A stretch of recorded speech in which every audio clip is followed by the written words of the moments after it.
Shalom Bapak Ibu Saudara yang dikasihi Tuhan, senang sekali saya dapat menyapa Bapak Ibu dalam program Dahsyat Firman-Nya. Sebelum kita mendengarkan renungan firman Tuhan, saya mengajak kita sejenak berdoa, mengucap syukur dan mohon pimpinan dari Tuhan. Bapa Surgawi, Tuhan yang kami sembah, yang kami tinggikan dalam Yesus Kristus, Tuhan dan Juru Selamat kami yang hidup, hati kami penuh dengan ucapan syukur ya Tuhan, untuk segala kebaikan-Mu, anugerah-Mu, kasih setiamu yang tidak pernah habis dalam hidup kami. Kami ada sebagaimana ada hari ini semua karena berkat kemurahan Tuhan. Bapa, kami mau mendengarkan dan belajar kebenaran firman-Mu. Kiranya Roh Kudus-Mu menerangi hati dan pikiran kami agar kami dapat menerima firman-Mu dan melakukannya. Sehingga hidup kami menjadi pribadi-pribadi yang melakukan kehendak Tuhan. Terima kasih Tuhan Yesus, terpujilah nama-Mu. Dalam nama Yesus kami berdoa. Amin. Bapak Ibu Saudara yang dikasihi Tuhan, pada kesempatan kali ini saya mau berbicara tentang hidup dalam kuasa Roh Kudus. Yang saya ambil dari Kisah Para Rasul pasal 1 ayat 8, firman Tuhan berkata, "Tetapi kamu akan menerima kuasa bila mana Roh Kudus turun ke atas kamu, dan kamu akan menjadi saksi-saksiku di Yerusalem, di seluruh Yudea dan Samaria dan sampai ke ujung bumi." Amin buat kebenaran firman Tuhan. Bapak Ibu Saudara, dalam Kisah Para Rasul pasal 1 ayat 8 ini, Yesus menyampaikan kepada murid-murid dan kepada rasul-rasul pada waktu itu bahwa mereka akan diberi kuasa jika Roh Kudus turun atas mereka.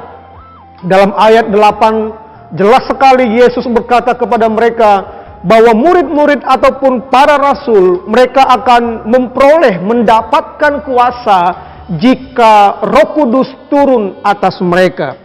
Dalam terjemahan lain, terjemahan sederhana Indonesia berkata, "Akan tetapi kamu masing-masing akan menerima kuasa jika Roh Kudus datang dan tinggal di dalam kamu." Bapak Ibu Saudaraku yang dikasihi Tuhan, dengan kata lain, murid-murid akan mengalami kuasa Roh Kudus jika Roh Kudus turun, datang, bukan hanya turun tetapi juga tinggal di dalam mereka. Artinya Roh Kudus memenuhi, mengendalikan, memimpin kehidupan mereka.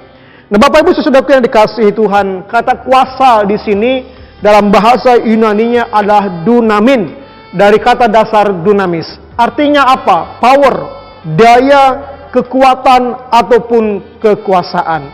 Dengan kata lain, kuasa ataupun dunamis ini tidak hanya sekedar kekuatan ataupun kemampuan, melainkan suatu kuasa, kemampuan untuk bekerja ataupun bertindak. Contoh seperti Petrus ketika Roh Kudus memimpin hidupnya, dia dipenuhi kuasa Roh Kudus, maka oleh karena anugerah dan oleh karena kuasa Roh Kudus, Petrus dipakai Tuhan untuk menyembuhkan orang sakit. Kalau kita lihat dalam Kisah pasal 3 ayat 6 dan 8, di sana disebut bahwa Petrus mendoakan dan seorang yang lumpuh disembuhkan. Bapak Ibu Saudara yang dikasihi Tuhan, perkembangan jemaat mula-mula pada waktu itu dimulai ketika murid-murid ataupun para rasul-rasul hidup dipimpin, dikuasai oleh Roh Kudus. Mereka berani memberitakan Injil, bahkan mereka berani mempertaruhkan nyawanya demi kebenaran Injil Kristus. Dapat kita lihat dalam Kisah pasal 2 ayat 41.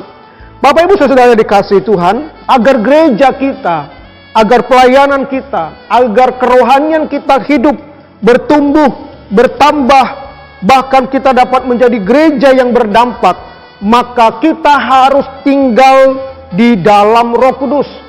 Kita harus menerima kuasa Roh Kudus dalam kehidupan kita, sehingga gereja kita, pelayanan kita, kerohanian kita terus bertumbuh, terus bergerak, terus bertambah-tambah. Seperti gerbong kereta api yang panjang itu akan bergerak jika ada lokomotifnya. Lokomotiflah yang menggerakkan, mendorong ataupun menarik gerbong-gerbong yang panjang tersebut, sehingga kereta api itu dapat berjalan dan juga dapat membawa penumpang dari satu kota ke kota yang lain. Kenapa? Karena lokomotif. Kekuatan lokomotiflah yang membuat gerbong-gerbong itu bergerak. Demikian juga kita sebagai orang percaya. Kita akan bergerak, kita akan bertumbuh, kita akan bersemangat, kita akan bertambah di dalam pelayanan dan sebagainya jika kita memberi diri dipimpin oleh Roh Kudus dan kita memberi diri hidup di dalam Roh Kudus, bahkan menerima kuasa Roh Kudus. Pertanyaannya adalah, mengapa kita hidup dalam kuasa Roh Kudus? Dari Kisah Para Rasul pasal 1 ayat 8 ini, saya menemukan ada dua alasan mengapa orang percaya harus hidup dalam kuasa Roh Kudus. Yang pertama, karena Roh Kudus akan memampukan kita berani menjadi saksi Kristus. Dalam ayatnya yang ke-8, Tuhan Yesus berkata kepada murid-muridnya, kepada rasul-rasul pada waktu itu, bahwa ketika Roh Kudus turun atas mereka ataupun tinggal di dalam mereka, maka mereka akan menerima kuasa ataupun keberanian untuk bertindak menjadi saksi Kristus. Jadi Bapak Ibu Saudaraku, tujuannya mengapa Roh Kudus memberi mereka kuasa? Tujuannya untuk agar mereka menjadi saksi bagi Kristus. Dalam Kamus Besar Bahasa Indonesia, kata saksi di sini adalah orang yang melihat ataupun mengetahui sendiri suatu peristiwa atau kejadian. Mereka mengetahui, mereka melihat suatu peristiwa ataupun kejadian. Itulah yang disebut dengan saksi. Begitu juga dengan murid-muridnya. Mereka melihat tentang Yesus. Mereka melihat bagaimana Yesus mati, bangkit, dan naik ke surga. Itu sebabnya Yesus memberi mereka perintah untuk menjadi saksi Kristus. Dan Tuhan Yesus memberi mereka karunia, kuasa Roh Kudus, agar mereka berani memberitakan, bergerak, melangkah, memberitakan, menjadi saksi bagi Kristus. Apa yang mereka saksikan?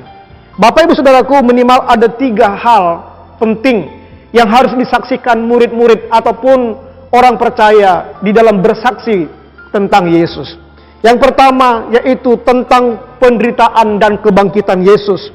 Dapat kita lihat di dalam Kisah Para Rasul pasal 1 ayat 3, ayat 22, Kisah 2 ayat 32, Lukas 24 ayatnya yang ke-46. Hal yang pertama yang harus kita saksikan kepada orang yang belum mengenal Tuhan, yaitu kita harus menceritakan bagaimana Yesus menderita, mati di kayu salib untuk menebus kita orang berdosa. Ketika dia mati dan pada hari ketiga dia bangkit, hal itu menunjukkan bahwa dia hidup, dia berkuasa atas maut. Itu harus kita saksikan, kita ceritakan kepada orang lain. Hal yang kedua di dalam kesaksian itu adalah tentang kenaikan dan juga kedatangan Yesus kembali. Yesus naik ke sorga dan kelak juga dia akan datang kembali untuk menjemput orang yang percaya kepadanya. Dalam Kisah pasal 1 ayat 9 sampai 11 juga di sana sangat jelas sekali malaikat menegur para murid-murid, jangan hanya melihat ke atas. Yesus yang naik ke sorga akan datang kembali untuk menjemput saleh-salehnya. Ini yang harus kita ceritakan kepada orang lain. Yesus yang naik ke sorga dan juga kelak akan datang kembali untuk menjemput orang yang percaya kepadanya. Kemudian yang ketiga di dalam kesaksian kita yaitu tentang pengampunan dan pertobatan. Dalam Kisah pasal 2 ayat 38, Lukas 24 ayat 47 sampai 48. Di sana jelas sekali diceritakan bagaimana Yesus mengampuni. Yesus penuh kasih mengampuni orang yang berdosa. Sebesar apapun dosa kita, seberat apapun pelanggaran kita, sebesar apapun pelanggaran-pelanggaran yang kita lakukan di dalam kehidupan ini, Tuhan Yesus sanggup mengampuni. Tuhan Yesus sanggup memaafkan, datang kepadanya. Kemudian kita bertobat, meninggalkan cara hidup yang lama, lahir baru, datang kepada Tuhan dan melakukan firman Tuhan di dalam kehidupan kita. Bapak Ibu Saudaraku, ketiga hal inilah yang harus kita saksikan kepada dunia, kepada orang yang belum percaya kepada Tuhan. Nah, yang kedua, mengapa kita harus hidup dalam kuasa Roh Kudus? Dalam ayat ke-8 ini, hal yang kedua adalah karena Roh Kudus memampukan kita menjadi umat yang misioner. Roh Kudus memampukan kita menjadi umat yang misioner.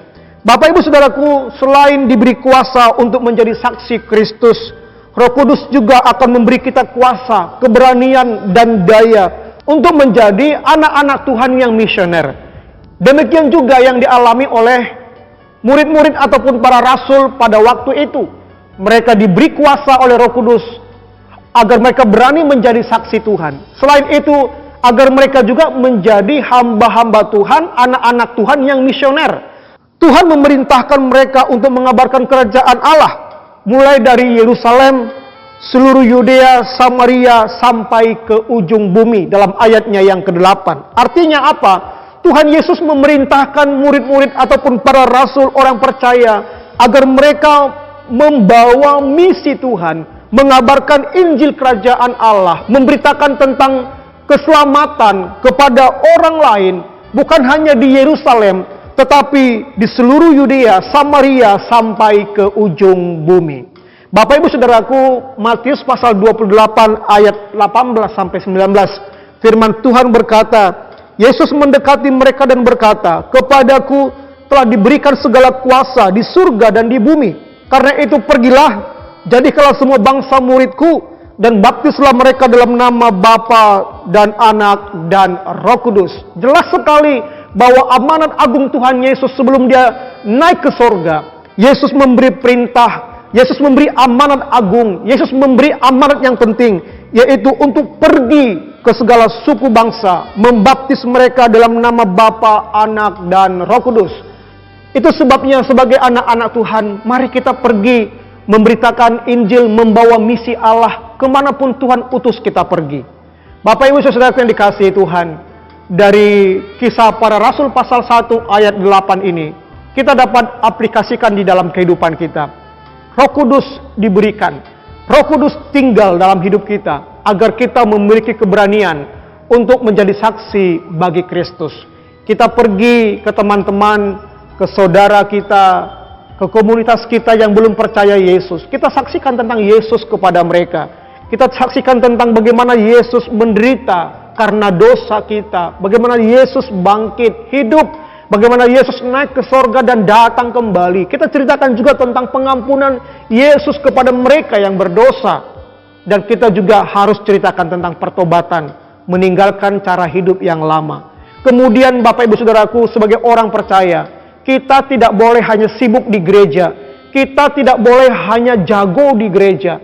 Kita harus keluar, karena banyak orang yang membutuhkan kasih Tuhan di luar sana. Mari kita pergi membawa misi Allah, menjadi berkat bagi mereka, menjadi perpanjangan tangan Tuhan bagi mereka, menjadi penyambung lidah Tuhan, menyampaikan kabar baik, pengharapan, sukacita bagi mereka. Itu sebabnya Bapak Ibu Saudaraku yang dikasihi Tuhan, Roh Kudus diberikan bagi kita. Roh Kudus turun dan Roh Kudus tinggal dalam hidup kita, bukan untuk memperkaya kita, bukan untuk supaya kita lebih hebat di dalam melayani, tidak. Tetapi Tuhan memberikan Roh Kudusnya agar kita berani memberitakan tentang Yesus, agar kita juga tidak terlena hanya sibuk di dalam. Kita harus keluar, karena banyak jiwa-jiwa yang membutuhkan kita. Kemanapun Tuhan utus kita pergi, mari kita lakukan untuk memperluas kerajaan Allah dimanapun Tuhan tempatkan kita berada. Kiranya firman Tuhan pada hari ini memberkati kita semua. Tuhan Yesus memberkati.